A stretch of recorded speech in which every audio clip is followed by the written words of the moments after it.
Hi, everybody. Before we get to another great interview, the Two Opinionated podcast could really use your help. And it's easy, it's free. IMDb, which is the entertainment database, imdb.com, named us a top 100 podcast. We came in at number 82. That's a big deal because there's 15 million podcasts and growing. So to be named to anybody's top 100 list, pretty big deal for us. And the way you can help is to go to imdb.com, look up the Two Opinionated podcast, and that's it. Just bringing our page up. That traffic really helps us out. Our YouTube channel is MeisterCon Pod. All we ask is that you subscribe. It's also free, but that really helps us to attract these amazing guests that we keep bringing on the program. And that's it. Two easy ways for you to support us, and we would really appreciate the help. Now let's get to that interview. Hi, everybody. Welcome to another edition of Two Opinionated. I'm so excited today. I've got author Paul Larche with me. So welcome, Paul. Well, so happy to be here, Michael. Well, and I know that you've done some radio announcing in your past, and I can tell just talking to you for a few seconds, you've got a very radio friendly voice. Well, I certainly I haven't been on air in many, many years, but I've been in the radio business for many years, so I've always been kind of close to a microphone, and I'd be the you can't see the blurred background here, but I also have a local band that I play in, and so yeah, the usual suspects, right? Microphones all over the place around here. And listen, I want to apologize to your listeners, your viewers for I have a red eye here. I have an eye infection today, so I just don't want people to think there's something wrong with their screen. Well, it's just me. Hopefully, it's not like driving you crazy. No, I don't. I can't even feel it, and I didn't notice. I didn't notice it was there till I turned the camera on, and it's a viral infection that pops up every 6 months or something like that for a day or two, and then it goes away. So it goes away. Yeah, just one of those fun little. You got to come up with a better story, you know. I know. I just you caught me off guard. I was just walking to the mailbox and I was jumped by a gang. Yeah. Well, I do have a great rattlesnake story because I was bit by a rattlesnake, but that's for another podcast, maybe. That's Did were you at least close to where you could get some like antibiotics? I was, yes. But a lot of people don't know. I'm in Canada, just north of Toronto by the Great Lakes, and there are rattlesnakes around these Great Lakes, and I was in the hospital for 5 days getting anti-venom. Yeah, that's awful. I know. I guess I never really thought about it. Of course, Canada has snakes, but I thought rattlesnakes were more an American thing. Yeah, no, that's what a lot of people think that, but it's a little more exciting than a red eye. So, well, okay, so Paul, so we've got a book to talk about, but before we do that, tell me a little bit about your background. You know, what did you do? What led you to the point where you wrote a book? Sure. Well, I was, you mentioned a while ago, I started in radio. I actually started very young at 15 years old, which is a long time ago. I'm pretty old. Young. Yeah. And part-time and worked my way through the system here in Canada. To the point where I eventually ended up in Toronto and worked with a radio syndication company called Telemedia. And in the 1990s, and at the time we owned the broadcast rights for the Toronto Blue Jays and the Maple Leafs, and Very nice. a lot of Canadian music program. We also carried a lot of American radio syndicated programs as well. And we were the liaison between the broadcasters and all the radio stations. So really gave me an opportunity to work in certainly Canada's biggest radio market with radio stations across the country. But also it really introduced me to a lot of great marketing agencies, because the advertisers that we were dealing with were top-notch clients, and So did that for several years, but I'm an entrepreneur at heart and always wanted to own my own radio station. So in the late 90s, I ended up buying a radio station and going out on my own. And Yeah, I mean eventually, that's a bigger deal though than you're making it, because most of us yeah. don't just be like, I think I'm going to buy a radio station. Yeah. No, yeah, I mean, it doesn't cross too many people's minds. There's no doubt about it. But Yeah. it was definitely so much in my blood, and so I ended up. What kind of programming did you have? The first station I got was a country station, country music Oh yeah. station, and it was a small station compared to some of the others I ended up eventually getting, but that was my point of entry.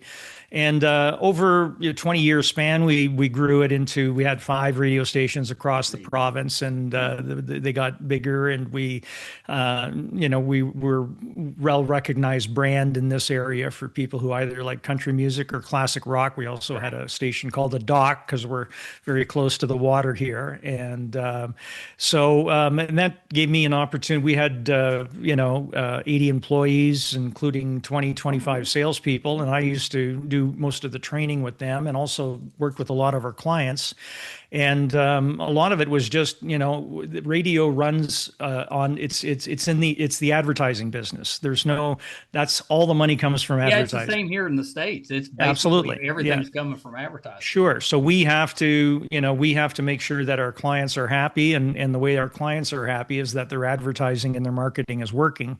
What I had learned in Toronto through agencies and then on my own really allowed me to bring, I guess, more of a sophisticated position to local radio advertising, and spent a lot of time trying to educate our clients more than anything as to the fundamentals of marketing and branding, and how successful campaigns, be it radio, television, social media, so on and so forth, will get results. And we did get fantastic results, and we got a lot of feedback and recommendations on it. And we also had a digital marketing agency, and that turned into a bigger agency after a while. And I divested of the radio properties in 2018, and kept the agency for a while. And then we just actually sold our agency. And I've been wanting to write this book for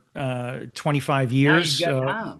And I finally had the time to sit down and say, okay, listen, I would like to share some of this information with people that, particularly younger people that are maybe getting into either business, or they're in a startup, or they're marketers. They work at an agency, or they work, anywhere that, where you're trying to make sure you can get a message across that's going to resonate with your target customers. So that's really what the whole, motivation was behind it, and I finally got around to it.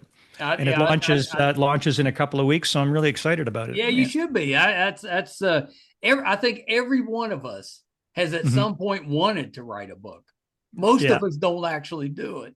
But you did it, and I think that's pretty great. Before we talk about it, sure. Let me ask you this: How has radio in Canada changed since when you started back? We're operating that in the 80s, 90s to now, because I know here in the States, we've largely switched to satellite radio, although we still have all our local stations, but most of them are now struggling. Yeah. Because of that advertising. It's a pretty similar path that it's followed in Canada. We've probably been a few years behind, but as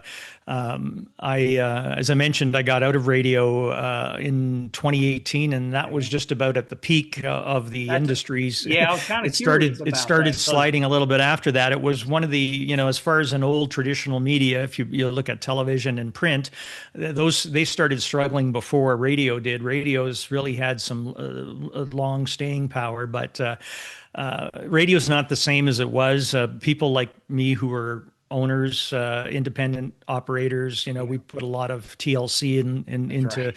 what we did. And Canada now, just like the US, most radio stations are owned by, major conglomerates, and a lot It's of a them piece are. of the pie instead of the That's whole right. Yeah, pie. yeah. They're syndicated, and they're still there, and they still provide a valuable service to the market, and they're still, a really good, particularly for local advertisers in communities. If you're in a small community, it's not necessarily the best if you're trying to reach a national audience, but certainly if you want a local audience. So any commercials you hear on stations now, it's usually your local car dealers, your all of those to people, because they still get results from it. But it is definitely revenues in Canada have dropped about 30% in the last 7 years. So I think it's even been a little bit more than that in the Yeah, U.S. that's yeah, and that's very similar to Mhm. here. When you were in it, were you doing some of those commercials yourself?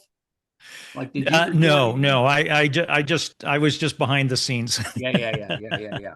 So the book, I want to get the title right. The Yeah, Divided Brain: Help Make Sense of What Doesn't Make Sense. So you talked a exactly. little bit, it kind of gave us so the motivation behind it. What exactly is the book about?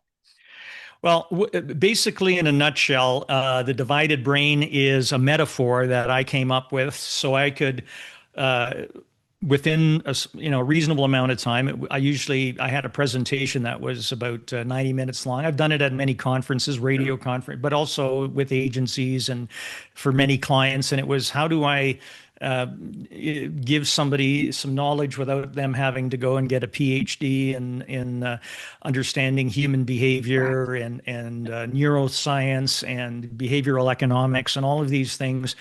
I did kind of that homework for people, and in a way that I could put it into something that was relatively easy to understand. This book is by no means a textbook for academics. They'll be Right. disappointed. This is a metaphor that I use that is certainly based on really solid science, and I put the science behind it. But I make it clear that this is not where you should come if you want to go to university and further your pursuit in neuroscience. Yeah, but to But me, I mean, you're basing this on your experiences yeah, and things you've learned throughout your mhm, life. That would be more valuable to me because I'm yeah. thinking, well, he's done it. Yeah. Well, Yeah. this came about because, again, it was a way of being able to explain the challenge that, any advertiser and marketer will tell you this when they're talking to a client for the first time, is that, clients love to talk about all of the great features and all of the great attributes that their brand or their service or their product has. And when we tell them, listen, that's great, but you're never going to get through to anybody unless you deal with them on an emotional level. You have to connect with them somehow on an emotional level first, and that's going to be your gateway into getting their attention. And then you can back it all up with your facts and your features and everything that makes your products really, really great. Right. And often that was a hard sell, particularly for local advertisers who didn't have much of a background in marketing, and so it took them a little I while mean, to get their head sales around it. is is extremely difficult for most of us. Yeah. And if you have to cold call, which a lot of times you're doing, I think with that type of advertising, it's Hmm. even more difficult. Yeah. No, absolutely. Yeah. So the metaphor really is to think of the brain as having two gears in it, and I Yeah. call it the old brain and the new brain as two different parts of the brain that are like two gears. The old brain is really everything except our prefrontal cortex, which is the newest part of our brain. So it's everything that we've had since we're. Oh, are you? I'm I still thought here. I might. I'm still here. I Yeah, thought I yeah. might have Yeah, it frozen froze there for for a just a second. second, but yeah, it's clear now. Yeah. So the older part of the brain is stuff that we've had, and we've, through, goes back to, you've heard of the reptilian brain. Like, we have some of that still in us, going 475 million Right. years, and it's really considered software that's, really well done, and it looks pretty much after. It does everything that we do subconsciously, and it looks after everything from our breathing. We don't think of breathing. We don't think of a That's lot of right. stuff. It's all done automatically. Have But you there's a ever lot of. been in a situation uh, where, for whatever reason, you become focused on your breathing with that. I Yeah. think, and then it's almost too distracting because you never think about breathing. It You just becomes breathe. overwhelming. Yeah. It becomes Yeah. overwhelming. Yeah. Yeah. Yeah. Yeah. Sorry. I Well, didn't mean to no derail you. worries. No. But that old brain really is where our decisions are made, and even our decisions are made really by that old brain, and that old brain works because it's so well tuned through evolution to keep us alive and Well, a thriving, lot of and people would say that's our gut. that's That's exactly our right. Yeah. instinct. That's that. Some call it the heart, some call it the gut, but it's exactly that. It's that feeling that you're not exactly sure where it's coming from. But these, Right. again, this is just being built to us primarily through evolution, but we do learn some of it when we're growing up as well through our environment. And that really, the gateway to get in there is emotion, particularly when it's coming to branding or getting a message across. Then we have the more rational part of our brain, which is really technically new software. It's only been around in mammals for 100 million years, and which Right. is like a blimp. It's just on the evolutionary scale, and it requires a lot more processing power for us to really think about doing things in a Right. serious way. And you have to really put effort into it. The new brain is you can only there's no such thing as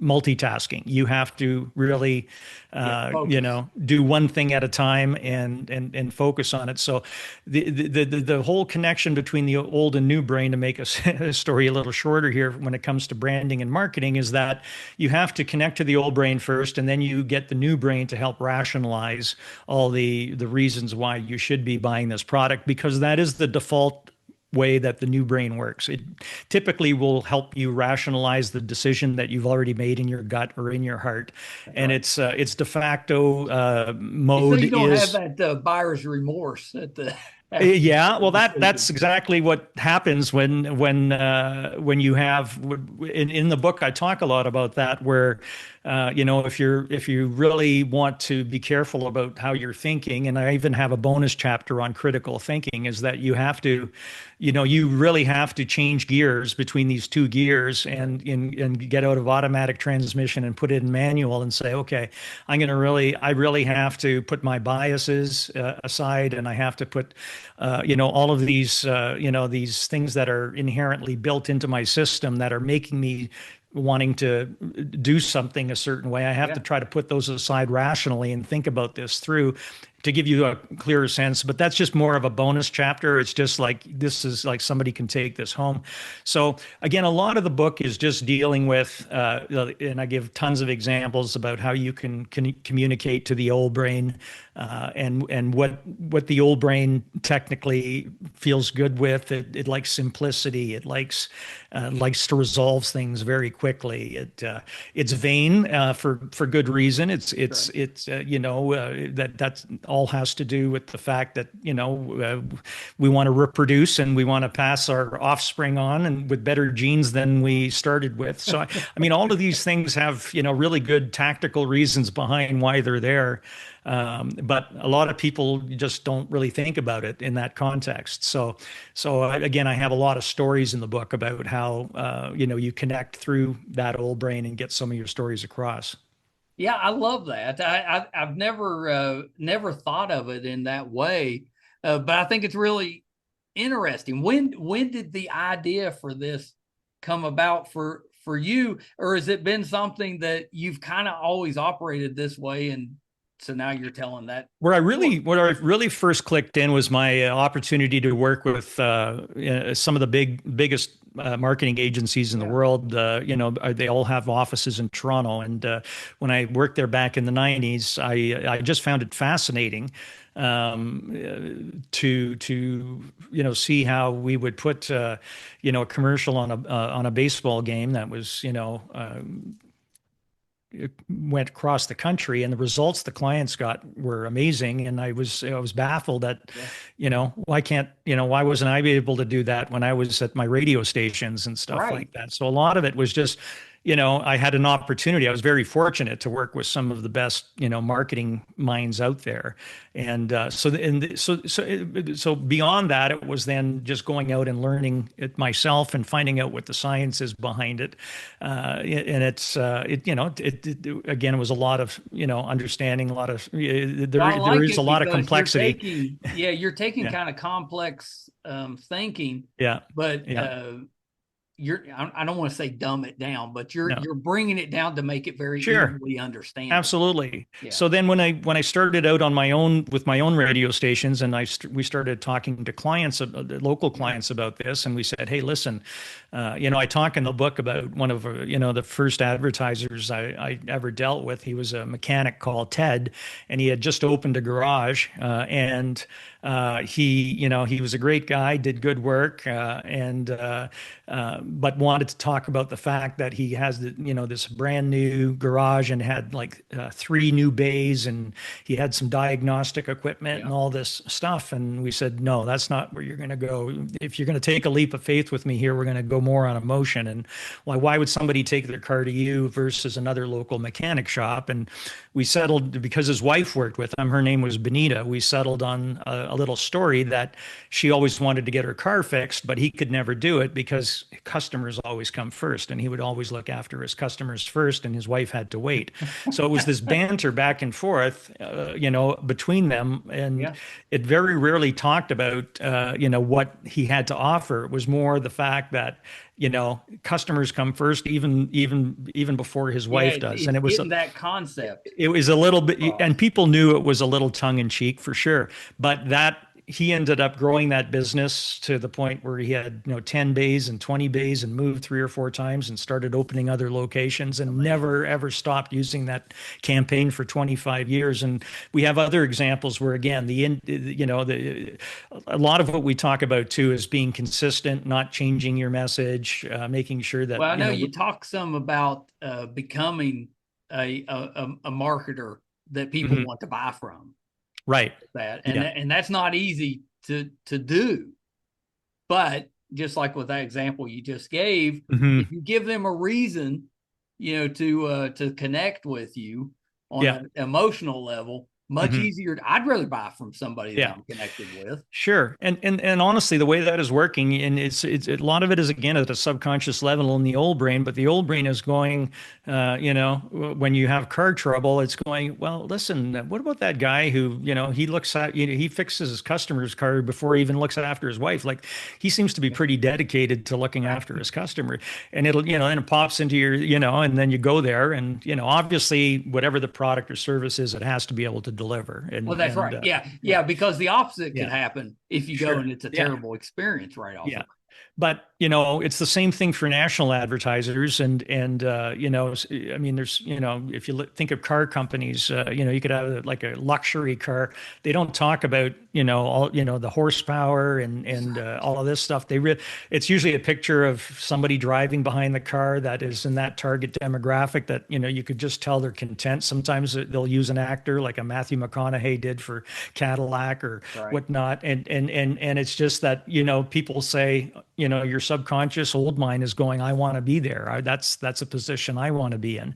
And then what happens is you start looking it up, and then you need those facts and figures. So the new mind has to come into play, where you do talk about all the great, attributes that it has, all of the features that it has. And that will help you justify that purchase position. So I talk in the book a lot about how we buy on emotion and we justify with fact.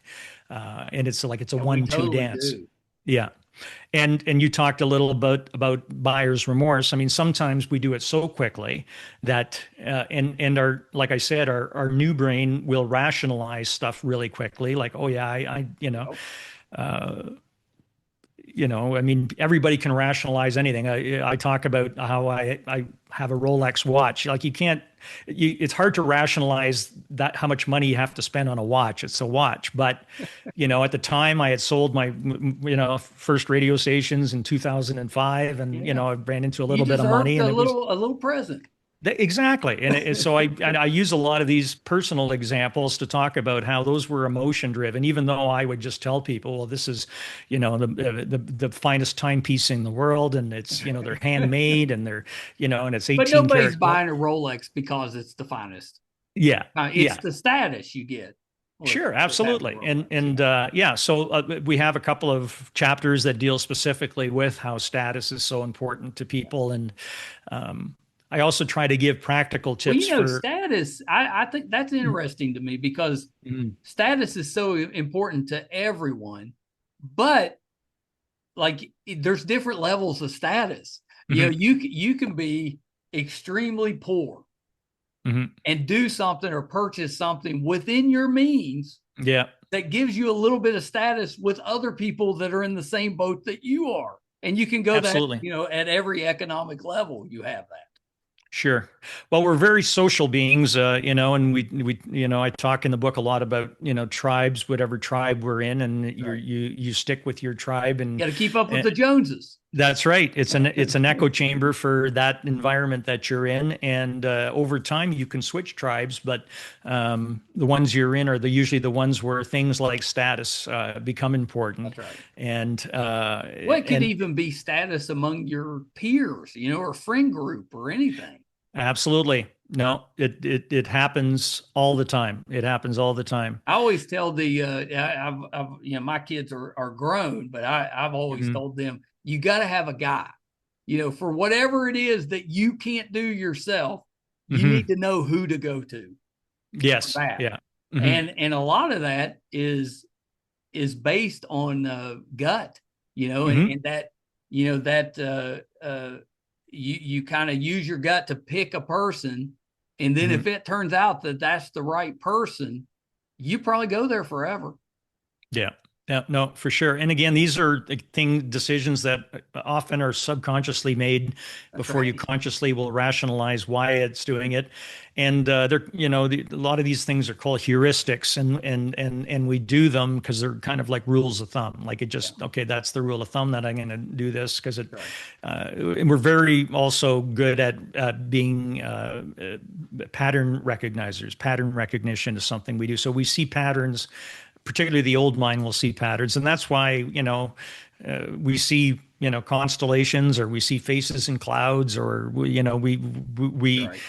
that is something that really was very important to, to our evolution and keeping us alive at one point, to recognize certain Yeah, patterns, sure. especially if they were dangerous. Today, though, we, with the, fire hose of information that we have coming across,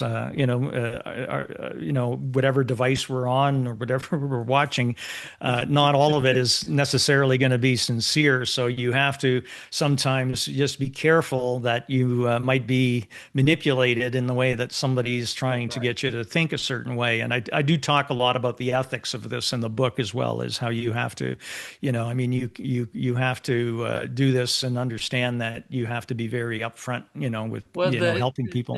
So the book, The Divided Brain, Hmm. if you're wanting to sell something or market Hmm. something to someone, this should help you understand the best way to do that, because you got to connect emotionally, and Yeah. then you got to show them that decision is justifiable.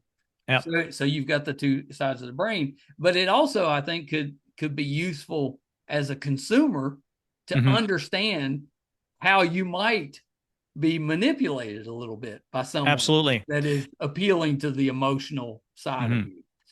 Yeah, and like I said, I do have a couple of chapters in the book specifically that talk about that for being a consumer, or just in life in general, and Yeah. just again, all the information that we hear. It doesn't matter if it's from a news source or from whatever, we're getting our stuff. But the new brain has its superpower, I call it, is metacognition. And metacognition is that we can actually think about thinking. Like we can actually put ourselves into neutral and say, okay, I'm gonna have to put the brakes on here, and I'm gonna really have to think this through. And we all get into metacognition. If you're when you're, doing a math exam in school, or you're Yeah. you're filling out a mortgage application or whatnot. These are things where I mean, they feel like they're effort because they are effort, because we're Well, putting our new brain to I've work. put myself into those Yeah. modes, like when I've lost a job, Yeah. and you have to set, like I need to pause and figure out Mhm. what my next step is, Yeah. and you got to Well, sit down and kind that of. is exact, and the term for that is metacognition, and it's a very once you know how to trigger it in and to make sure it doesn't slip away when you're in that, it can be very Yeah, you it can. gotta be able to eliminate distractions for a few Exactly. minutes. One of the examples I give in the book as well is, we had I owned a radio station in the early 2000s, the second one I had, Yeah. but I had a minority partner with me, and then they had a change in presidents, and long story short is they triggered a shotgun clause a couple of years after we started it, and I had to literally come up with $8 million Oh, in 30 days, or I was in a position where I was going to lose everything. yeah. So Yeah, when I that's not a found that, small amount. no, I couldn't raise the money. I couldn't, like, it was just, but it was metacognition. It was, for me, it was sitting in a coffee shop with, back then you actually still used a pen and a napkins, and just thinking through different scenarios and so on and so forth. And over time, something started to crystallize, and just staying in that metacognition mode to say, okay, well, if this happens, then that happens, then this happens. And then, if you can stay in there long enough, and I was able to find a solution that ended up being, one of the best things that ever happened to me. So I just use it as an example of, we can all do it, and we all do it sometimes, but sometimes we don't, we should do it more than we do. That's right. That's right. Yeah, Yeah. sometimes you need to pause and Yeah, take that moment absolutely. to think it through. And a Sure. Yeah. moment may be more than a moment. It could be a day, a month, or, it could be a while. But Yeah. you need to Yeah. put some time aside to figure that stuff out. I know. Yeah, absolutely. So again, the new brain will rationalize decisions, like that's its auto way to do things, and you have to sometimes park it before, because sometimes you shouldn't necessarily just rationalize what it was. Maybe it's not a good idea to do it. You have to think more of a logical approach, where it's is this really in my best interest? And I always Well, we've think of the had that. new. We've all been in that situation where you end up talking yourself out of something Mhm. that you really want, Yeah. because maybe it's not the right time, or Sure. not the Yeah. best Hmm. decision financially for you to do. Yeah. Yeah. And but a lot of people unfortunately don't do that, and Yeah. some end up in big trouble, and looking Well, back on right. it, I mean, particularly if it has to do with finances and that's it. I uh, mean, credit cards have mhm, given us all access to funds that we don't normally have. mhm, And then it's very easy to spend those mhm. and put Sure. yourself in Yeah. a bind. Yeah. And at the time, your new brain was rationalizing all the Right. reasons why it did make sense. And then, what you didn't get into that metacognition point of view. So again, all of these things are, there's a lot of, there is science behind it. I try not to delve into it a little bit, but I try to just weave people through that. Listen, if you're not just a marketer, but if you're starting a business, or you're a business person, or you're an entrepreneur, all of these things, no matter what you're doing, if you're in touch with other people, then this is going to be beneficial to you in some way, because it hopefully will give you a new insight to how we might want to look at the world. Yeah. Yeah. Not just how we're putting something out there for someone, but Hmm. also how we're consuming it. Absolutely. Because Yeah. it changes the Yeah. way we're kind of, anything that can help us understand how we react, that has to be Mhm. beneficial. Yeah. Yeah. Yeah. And we do have a lot of de facto backups that we fall on when Yeah, it comes to our brain, and cognitive biases are big ones, and sure. we all have them, and anybody who doesn't think they don't have them are either lying to Hey, themselves. that's right. I think we all know we all We have all biases. we all have biases, and it's how do you recognize those? How do you recognize when they're in play? And And they're not, again, they're not a bug. They're actually a feature. Like, it's good that we have them Right. because it was very good for us from an evolutionary point of view. Right. But you have to just be able to sometimes keep them in check, or know when they're coming, or know when you might be being manipulated by one, That's right. or you might be manipulating somebody else, not necessarily on purpose, but you are doing it through the bias that you're Right. on. Yeah, we Um, all do that. yeah, absolutely. But sometimes it's good to take a step back and to look at them from, 50,000 foot view, That's and to right. say, okay, well, yeah, I do. Yeah, I do that. I guess I'm guilty of that too. And, Yeah, and it just, exactly right. yeah. During the course of writing of the Divided Brain, Mhm. did you discover anything that surprised you, or that was new to you, or was it really just about getting it all out? Yeah, yes and no. A lot of it, like I said, has been accumulated over many, many years Yep. through experience and trial and error, and studying, Which and that's valuable yeah, in and of sure. itself, because those Yeah. of us that maybe Yeah. don't have that same experience, that would be useful information. Yeah, but I guess what really surprised me was I really took what was maybe 15 or 20 slides that I would do this presentation on, like a Yeah, slide deck, and really turned it into 280 pages, and that was not easy. it wasn't easy, but it was also, it made me go back and make sure that, everything that I was saying, I wanted to be able to make sure I had some backup to it. So there's a lot of, I have several pages of sources and bibliography, and end notes to, and again, a lot of, I do really try to give people a lot of examples. So almost anything I'm talking about, I'll show you as it relates to marketing and branding. That's the So best part of the book, in my opinion, yeah. because it's sometimes difficult to really grasp a concept. But if you give Mhm. me an example, I can probably get it. Yeah, no, I mean, I talk again about biases, how they can be used, in branding, and how to watch out for them, but they also can be very, very powerful branding tool. And I talk about how Steve Jobs with Apple, was a master at one of the biases I talk about is the anchor bias, where the Yeah, kind of the first time we hear a price or of something, it kind of lodges in there. And when he launched the iPad in 2010, nobody had ever seen an iPad before, knew what it was right. about, and he had talked about all the features, and then he said, what do analysts think we should be charging for this? And a big 9.99 went up on the screen behind him, and the crowd actually applauded and thought, okay, well, that seems like a fair price. And then he said, but we're going to charge 4.99, and then everybody thought, oh my God, this is a bargain. Well, That's no, right. that was an arbitrary price he had picked before, but I mean, it happens all the time. So I try to point out some of these things where you'll see how anchoring can, Well, you have an see effect. all that.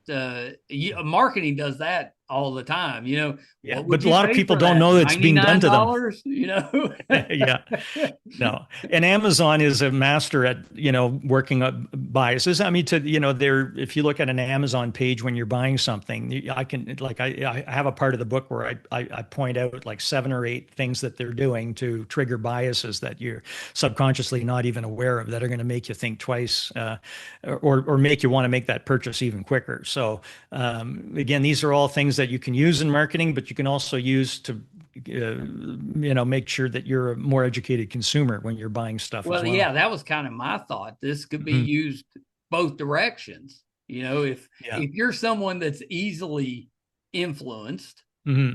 my wife says I am very easily influenced, and she's Hmm. probably right. She's probably right. I get excited. If somebody else is excited, I tend to get excited too. Yeah. But this might help someone like Hmm. me to Sure. make Yeah. sure that I'm actually thinking through the purchase before I Yeah. buy something. Yeah. Well, I'm certainly hoping that it will attract an audience that'll be beyond just marketers or business Yeah. people, because, like I said, there is some take home there. There's some specific things if you're into marketing or starting a Well, I think business, or it's so valuable right yeah. now because we're inundated with so many new types of Hmm. marketing. I mean, it wasn't that long ago we didn't have social media. Now we've Hmm. got social media, and the ads are tailored to us specifically. Every one of us Absolutely. sees Mhm. something different when we open up social media. Yeah. And again, that's social media. That's the, the double-edged sword of social media, is that because we tend to, it's a two-way conversation with social media. We tend to hit the like button on things we like, and we tend to comment on things that we want to comment on, both positive and negative. All of this information, all this data is aggregated, and so these companies know what your hot buttons are. They know what your cold buttons are. They know all of that. They know what how susceptible you may be to certain things. And now with AI, and I talk a lot about AI in the book and how it's going to have such a big effect, because it's going to take that. I hate to use the word manipulation, but being able to Yeah. get messages across to people that they it's going to be hard for you to have a defense against that unless you know what to look out for. Well, that's exactly right. That's Mhm. exactly right. Which is what the divided brain help make sense of what doesn't make sense is about.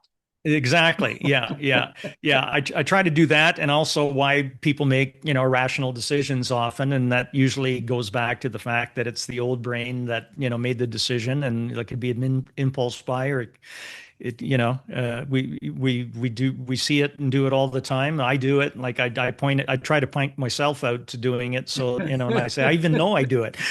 Yeah, I know. Yeah. Well, and sometimes you're reacting, just from your gut or your heart or whatever it is, and you Hmm. don't care. Right. That's fine. Hmm. But most of the time when you do that, Sure. there's a price tag Yeah. involved that's probably going to at least give you pause. And then Yeah. that's where that new brain has to convince you that yes, Mhm. this is the right decision, or no, maybe it's not. Yeah. No, for sure. And I try to provide a lot of tools there for people to be able to, Yeah. how if you are starting a new business, or you're a new marketer, or even if you're an established marketer or a brander, is, using tools like storytelling, and how that's such a gateway to the old brain, because that is something that everybody understands as stories. Right. We love stories, and it's a very low point of entry. And if you can tell a story where your product or your service is part of that story, either they're their hero, or you make your customer the hero, and they end up being the assistant to help you achieve whatever your goals are, Yeah. then it's going to go a long way. And I also try to provide, there's a few tools I put in there that people can have access to through my website, that they can put into practice themselves, and a few exercises they can go through if they want to do it either themselves or with their Yeah. staff, or if they want to reevaluate their branding and marketing, is to go through Well, that's I a could workshop. totally. There's going to be sellers out there, salespeople, that Hmm. they're going to be giving this to their whole team, Hmm. copies of this, because I've been in jobs throughout my life where you have a situation where the boss is like, you need to read this book, it's going to help you, with Well, selling. I'm like, okay, yeah. or it's going to help you be a better manager. Okay, we'll do that. But I could totally see this actually being used Mhm. to help, a new salesperson Sure. just Yeah. learning how to sell, or an experienced one that maybe they're in a law, or they're having a rough quarter, whatever it is. It gives them some new ideas that they can try. I think anybody that is in that that area will find there is something for themselves. It doesn't matter where you are in your evolution. You could be an old fart like me, or you can be, young and starting out, and you hopefully will find something. And that's the people that I've that have seen this presentation. I've had people, review the book. That's what they're kind of taking out of it a lot, is that, okay, I get a sense of, I see myself a lot in here. Yeah. And, but I also see the tools that I can use to my advantage to help myself in my business, and how do I get through to better to my customers, and so on. Yeah, terrific. So Paul, when is the book out? Where can we find it? The book is out on July 18th, and it's there's going to be an ebook version and a printed book version. The ebook Nice. version you can actually pre-order it now. It's available through Amazon and Barnes and Noble and all the different ebook suppliers. Yep. And the printed version, again, whatever your favorite bookstore is, now I'm a new author. You might have to call the bookstore to say, "Hey, can you get a few copies of this in," or order it through them. But you'll also be able to order it directly, a printed If you're version like through me Amazon. and you prefer to hold the book in your hand, Yeah, then that's the one. What? But yeah, now, for sure. Yeah. So like that, a lot of people now, it's all on their phone or an e-reader that they're reading mhm, from. yeah. And if anybody wants the links for it, my website is my name. It's paullarche.com. So it's Paul, Larche.com. And it really just talks about the book. And I have a couple of excerpts there and a couple of reviews in it Yeah, and you've stuff got a like that. nice website. Do you keep it up yourself? Yeah, for sure. Well, That's having pretty had a good. digital agency, we have a little expertise in that area. So. Yeah, well, it's well done. Yeah, because I spend a lot of time on websites, especially with Yeah. the podcast, and yeah, it's Yeah. well done. Yeah, so I'm hoping that if anybody wants to find out a little bit more about it, they can at least go there and read up a little bit on it. And if they're interested, then I know that the world we live in today, I'm not going to get rich on a book. That's just not the way the world That's works. right. But at the end of the day, what gratifies me is that if somebody's getting something out of this, and often, like I said, I speak at conferences, so somebody might want me to come and speak at a conference or seminar or whatnot, and I can talk about the book, and I have it put into a 90-minute or 2-hour presentation that Yeah. is easy to absorb. So that would be something that I really enjoy doing because I just know that people would get a lot out of it. Yeah, I totally agree. I think they would. And Paul, thank you for taking a little bit of time to talk about it. Yeah, that's coming out fast. That's like a week from Friday. Yeah, no, That's pretty exactly. Yeah, exciting. I know. Yeah, it is. Yeah. Any plans to write a sequel? Well, we'll see what happens. If there's another thing that we did in business that, again, just through being in business a long time and having made a lot of mistakes, more the operational things for running a business that we ran into that really revolve around putting the customer first. And I know that sounds like cliche today, but when we started doing it, it wasn't.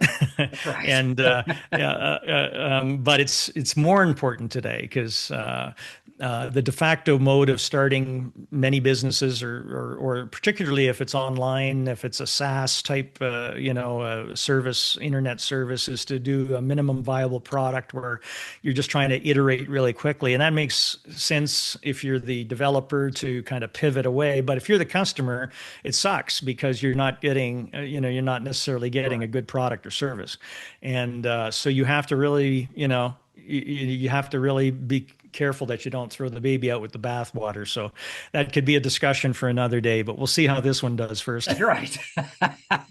Well, I hope you do get a chance to write it, and if and when you do, I hope Yeah. you come back and we can talk again. Michael, this has been a pleasure. I've enjoyed the questions, and I really appreciate the fact that you're giving me this opportunity to talk about it. Yeah, it's such an interesting concept. It's simple in some ways. Like Mhm. I'm surprised that this hasn't been brought up before, Mhm. but I've never seen it, and I think the way that you present it and explain the differences in the two brains and how both of them can help or hurt you, I love it. I think it's so valuable. Thank you so much for coming on. Well, thank you. I really appreciate your time. Yeah, it's been great. Okay, Yeah. hold on one second. Big fan of Paul Larche. I think he has written a book that can legitimately help a lot of us, and I love that. So the divided brain help make sense of what doesn't make sense. A lot of times you buy something and you're like, why did I buy that? It's it's fine, but it's not doesn't I spent money on it that I could have used for something else. Why did I purchase this? Paul's book will explain to you what motivates us when we buy. Is it a gut feeling, I want this? Or is it more, I need this, this is why? Or did my gut say, yes, I'm going to buy this? And then that new brain has to kind of justify it and say, hey, yeah, you bought this and it's expensive, but look at all these benefits you're going to get. Look at how this is going to improve your life. You justify stuff. I totally get that. I am a purchaser who absolutely has to justify why I'm buying something, or I guarantee I'll feel guilty about spending the money. I've always been that way. So, I have to justify. If you're if you're a marketer, or if you're in a position where you're selling, this is absolutely going to help you out, because you're going to understand why people are motivated in certain ways. So please do yourself a favor and check that out. And I screwed up there and messed up. I asked him early on, he mentioned his band. I should have went into that a little bit more. So he plays in a band, I think, called The Usual Suspects, which is pretty interesting, especially if you're a fan of the movie. So yeah, next time we talk, I'll definitely dive into his band stuff. I'd like to know what instrument he plays. Does he sing? All that stuff. So I'll find that. If you're finding us for the first time, so happy that you're here. I think it's good news. It might be a little overwhelming. We're on the verge of hitting episode 1000. It's taken us 6.5 years to get there, which both sounds like a lot of time and not that much time for 1,000 episodes. So we're pretty proud of it. You can find all of those episodes, audio and video versions, on our website, meistercon.com. So it's MeisterCon's here behind me. Just 1A. The thought with my background is I'm a Star Trek fan. I wanted a lot of different characters yelling Khan, like Star Trek Wrath of Khan 2, where there's Kirk, where Kirk yells it. So MeisterCon1A.com. It's the website. Our YouTube channel is MeisterCon Pod. Please subscribe. Doesn't cost you anything. Really helps us out. Thank you guys so much. Till next time. Bye, everybody.